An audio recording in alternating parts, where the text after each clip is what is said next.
Por ejemplo, Colman, vos estás investigando la investigación. Sí. De tu trabajo periodístico, ¿tenés respuestas que permitan deducir que estamos cerca, lejos, en vías o en no vías de poder llegar a la verdad? Tengo la sensación de que, a diferencia de la embajada, donde no hay no solo ni un preso, ni un sospechoso, nada, en el caso de la AMIA hay pistas bastante fuertes, 3 o 4 pistas bastante fuertes, y vamos a un ritmo lentísimo y no terminamos de definir nunca nada. Por ejemplo, sabemos que los policías bonaerenses recibieron la camioneta 8 días antes de que estallara. Sabemos también de que quedó estacionada cerca de la AMIA 3 días antes. Ahí hay 5 días que no sabemos. Hace 3 años que se viene insistiendo en la policía bonaerense de que se investigue esto y se ha hecho poco y nada. Esta es la realidad. ¿Cuáles son las 4 pistas más firmes que vos, como consecuencia de tu trabajo, pensás hoy por hoy tiene este caso? Bueno, la primera es esta. Es decir, ellos tuvieron el vehículo 8 días antes del atentado y después hubo 5 días donde no se sabe ni dónde se armó, ni cómo llegó hasta esa playa de estacionamiento, donde todo indica también estaba manejada por un policía. Esta es una pista. La segunda, el segundo tema tiene que ver con los carapintadas. Esto es una cosa muy alucinante. Es decir, se descubre un grupo que robaba explosivos y armas de los cuarteles, que hay datos de que pudieron haber vendido esos explosivos para el atentado, pero después lo más llamativo es que 2 personas de ese grupo aparecen frente a la AMIA 5 minutos después del atentado. Uno de ellos es un experto en explosivos, Jorge Pacífico, que da respuestas muy malas de por qué estaba ahí. No aparece ayudando, como él dice, sino aparece la expectativa. Y más todavía, aparecen con una camioneta. El otro carapintada aparece con una camioneta, una especie de ambulancia trucha, llevándose una persona que nunca pudo ser bien identificada. Todo esto no se termina de aclarar. Tercer tema, hay un grupo de la calle Constitución que tampoco se termina de aclarar. Llamaron a la casa de Tejeldín unos días antes del atentado. Tejeldín era el propietario de la camioneta. La explicación que dan es que querían comprar una camioneta, pero no habían llamado a ninguna otra camioneta que se anunciaba en esos días. Bueno, además de eso tienen origen sirio-libanés, un camión que lleva el volquete a la AMIA aparece después en la misma dirección de ellos, el mismo día. Bueno, y hay algunos otros elementos, son vecinos de los Ahmed, aquellos de la banda de los comisarios, es decir, tampoco se termina... ¿Este es el famoso Albertito? Albertito Canoredul, exactamente. Es decir, aparecen una serie de coincidencias, entre comillas, muy llamativas, y yo insisto, en Estados Unidos, en las Torres Gemelas, y en Londres, en el atentado que hubo contra la embajada, actuaron grupos locales, es decir, fundamentalistas que vivían, es decir, en Londres en un caso y en Nueva York. Y por último, tampoco se termina de aclarar la pista iraní. Aunque hay informes de inteligencia y todo, pero nunca se concreta bien. Hay un brasileño que hace unas declaraciones, se llama Wilson dos Santos, hace unas declaraciones que vinculan a una mujer iraní, Nasrim, con el atentado. Hace 1 año que lo van a traer de Brasil a este Wilson dos Santos, que dijo que en realidad lo que él había contado inicialmente era mentira, se desdijo, pero se empezó a comprobar que algunas de las cosas que decía eran ciertas. Bueno, hace 1 año que van a traer a este brasileño y no terminan de traerlo. Es decir, hay como pistas y no se termina de concretar. 2 temas, Raúl. A esta altura, Moatamer, ¿en qué quedó? ¿Qué significó? ¿Vos pudiste, digamos, identificar qué valor se le puede dar a la aparición de esa persona en aquellos primeros momentos con tanta expectativa? Sobre lo que él dijo, en ese momento, señalando a alguno de los diplomáticos iraníes, dijo cosas que obviamente son falsas, como por ejemplo mezclar a gente que estuvo 1 día o 2 días acá en la Argentina y que vinieron al Ministerio de Educación, cosas por el estilo. Pero tuvo una cosa bastante llamativa, que anunció el atentado de Londres que se produjo 10 días después. No fue hecho por iraníes, fue hecho por palestinos el atentado de Londres. pero el tipo la pegó, digamos, ¿no? Pero parece poco creíble, ni los propios norteamericanos le creían mucho, que fueron los que lo aportaron, ¿no? De tu información, digamos, la pista que llega hasta Rivelli, Ibarra y Leal, ¿tiene alguna posibilidad de abrirse a dar la información que conozca o, digamos, se siente tan protegida, si se quiere, que la negativa va a persistir? Me da la impresión que la negativa va a persistir.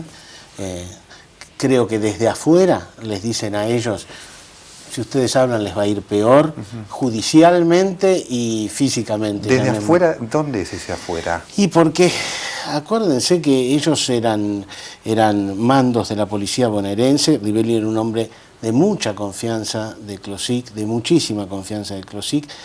Él fue ascendiendo a pesar de que ya se sabía que tuvo que ver, es decir, a los 10 días del atentado ya se sabía que él tenía relación con la camioneta. A los sin 10 embargo, terminó como comisario en la máxima cúpula de la policía, porque fue jefe de sustracción de automotores de toda la provincia. ¿Quién sabía a los 10 días que ya Rivelli había tenido que ver en eso? ¿El juez o autoridades de la policía, de la Secretaría de Seguridad bonaerense? Sin duda la policía bonaerense ya lo sabía, porque enseguida se determinó que Tejeldín era un hombre muy vinculado a la policía bonaerense y que hacía negocios con ellos, y de inmediato se detectó que el grupo que lo rodeaba tenía vinculaciones con Rivelli. Raúl, de tu información, de tu convicción, ¿pensás que Rivelli sabe realmente a quién le dieron la camioneta, para qué se la dieron, y lo que va del viernes al lunes a las 9:53?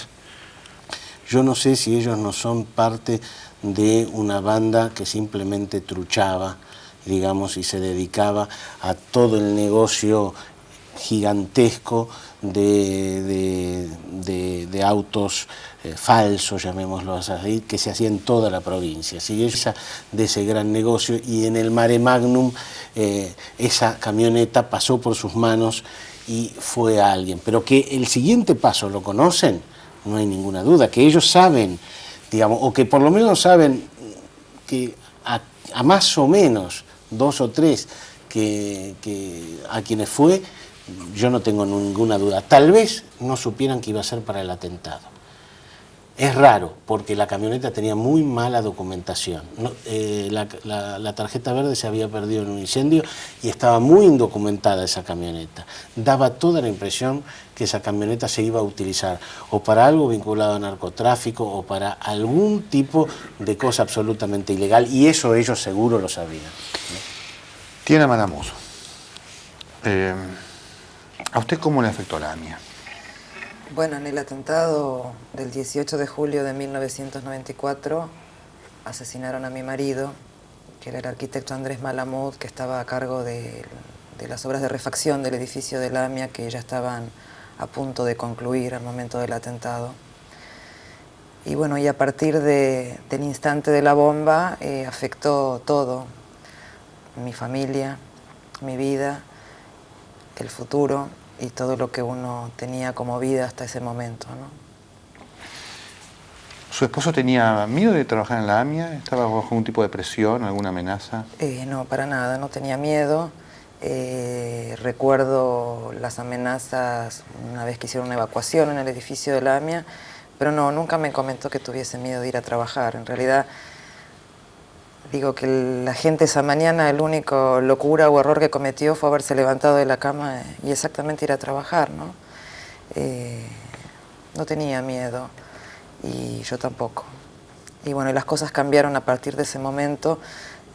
Siempre pienso que tal vez uno debió haber recordado mucho más el atentado a la Embajada de Israel, y creo que uno pensó en ese momento que tal vez nos estaban cuidando, y evidentemente nadie nos estaba cuidando, y hoy por hoy, bueno, nadie nos cuida. Y 3 años después, ¿cómo está usted? 3 años después, por un lado sigo manteniendo la esperanza de que esta causa se puede resolver, que el atentado se puede esclarecer. Tengo tal vez más esperanza en este 3er aniversario que el año pasado, en algún lugar, porque siento que hoy por hoy hay mucha más presión de la que había el año pasado. Es una sensación que tengo, y creo que mucha más gente ha hecho propio este reclamo de justicia. Creo que después del asesinato de José Luis Cabezas, mucha gente también tomó conciencia del nivel de impunidad de este país, y nosotros mantenemos un reclamo permanente, un reclamo de justicia por un lado y un reclamo de memoria por el otro, y pensamos que el día que haya una decisión política de que se esclarezca esta masacre y que le brinden al juez todo lo que necesita para llevar adelante el trabajo que está haciendo, creo que existe la posibilidad de esclarecerlo.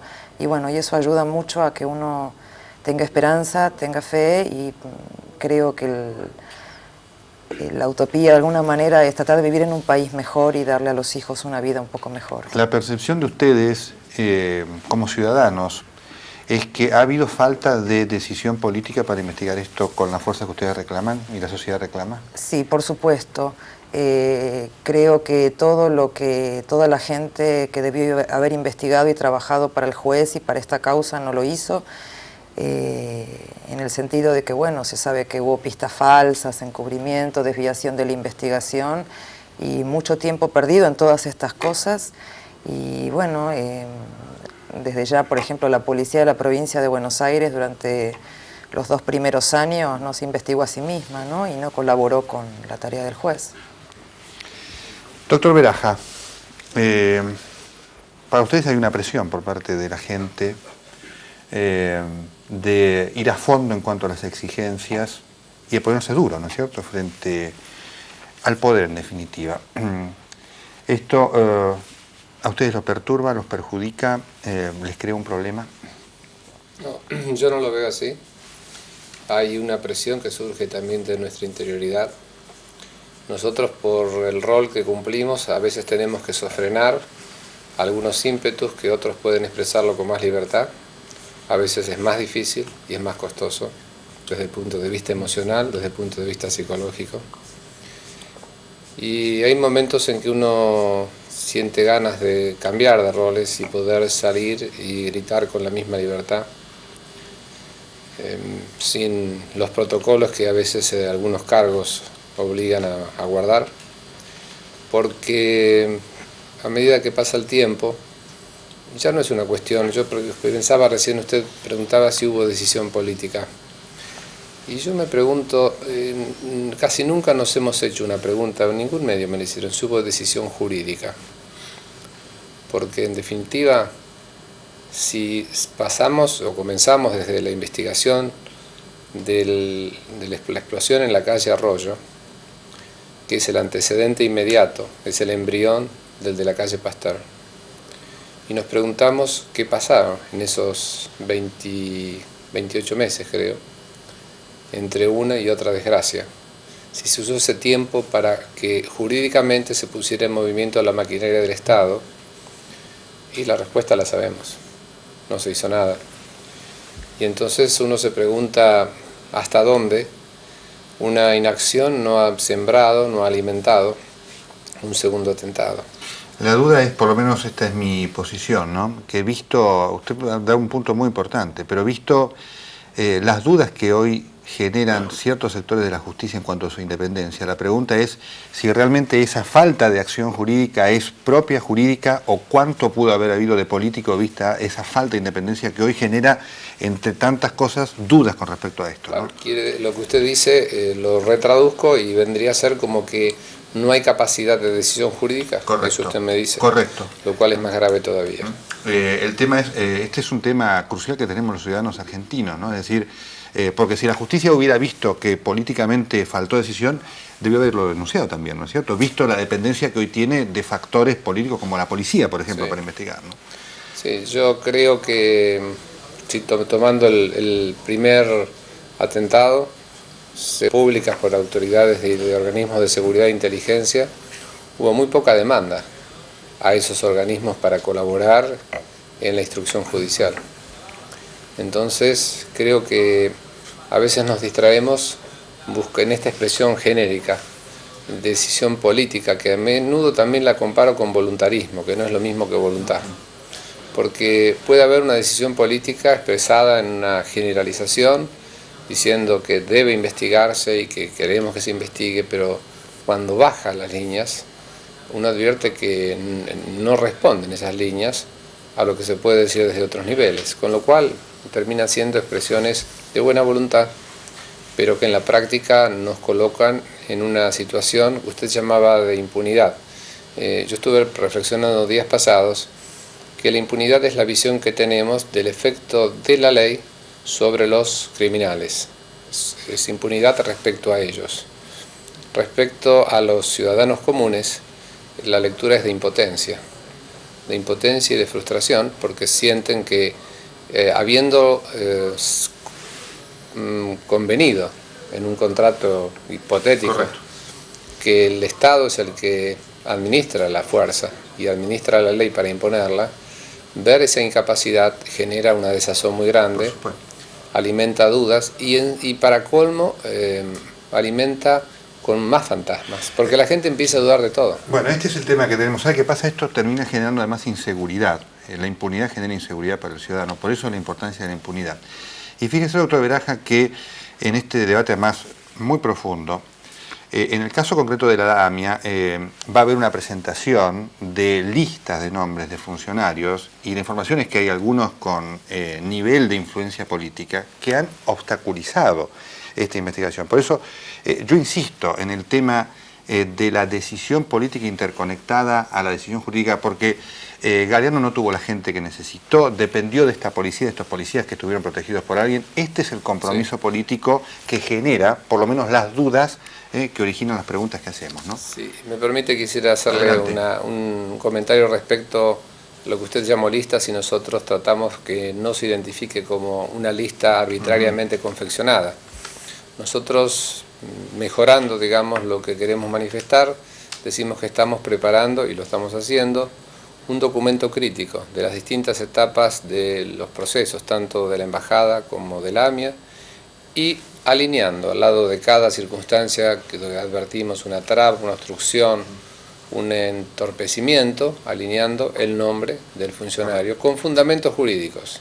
Con lo cual, lo que le queremos decir a la sociedad es que no estamos asumiendo el papel de inquisidores, no estamos asumiendo el papel de jueces, porque lo que vamos a hacer es, como partes querellantes, trasladar nuestras sospechas, legítimas sospechas, a los jueces de la Nación, para que aplicando las leyes determinen la responsabilidad de cada uno. Y se restablezca quizá un circuito que creo que es muy saludable para el funcionamiento de la República, como es el de poner a prueba periódicamente la responsabilidad de los funcionarios públicos. Muy bien. A Raúl Colman, a Diana Malamud, al doctor Beraja, muchísimas gracias. Vamos a estar muy atentos a los hechos. Yo creo que el recuerdo de mañana va a tener una enorme fuerza, y debo decirle, creo que este documento que ustedes van a presentar va a tener una consecuencia, espero que jurídica muy importante, social también, pero estoy convencido que política también. Y creo que si algunos nombres que están allí circulando, ¿no?, se confirman, me parece que va a haber una consecuencia política indiscutible de definiciones que se van a tener que tomar contra personajes que hoy por hoy, si la lista se confirma, tienen responsabilidades políticas, nada menos que en la provincia de Buenos Aires. A todos muchas gracias. Gracias a usted. Y no a la violencia. Cuando sepamos quiénes fueron, vamos a estar protegidos. Cuando no haya más impunidad, vamos a estar más seguros. Y esto es lo que hoy necesitamos todos los ciudadanos de este país. Los familiares de la AMIA necesitan saber la verdad de quiénes fueron. Nosotros también. En el próximo bloque estamos